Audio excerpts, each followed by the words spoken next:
So far we have learned what is money and how money evolved. Money is any good that is widely used and accepted in transactions involving the transfer of goods and services. Money have evolved through different stages, from barter system commodity money up to electronic money and plastic money. Now, what is meant by value of money?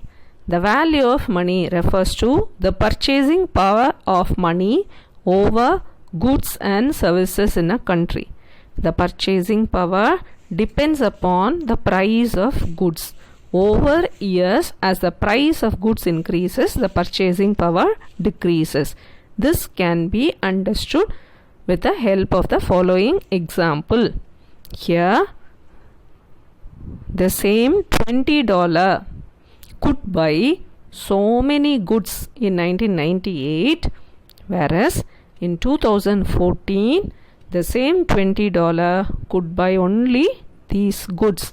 It is because the value of goods have increased and the purchasing power of money has decreased.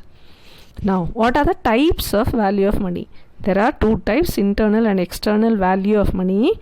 Internal value of money refers to the purchasing power of money over domestic goods and services within the country. External means how much money can buy foreign goods and services, how much foreign goods. Sitovsky defines money as money is a difficult concept to define, partly because it fulfills not one but three functions, each of them providing a criteria of moneyness.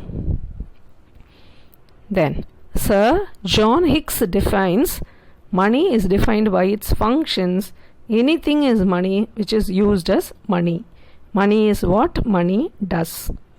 A general definition of money can be: money is any item or verifiable record that is generally accepted as payment for goods and services and repayment of debts in a particular country. Any other good other than coins or paper currency, anything what the government announces or accepts as money can be called as money. It can be a bond, a document, anything. Okay.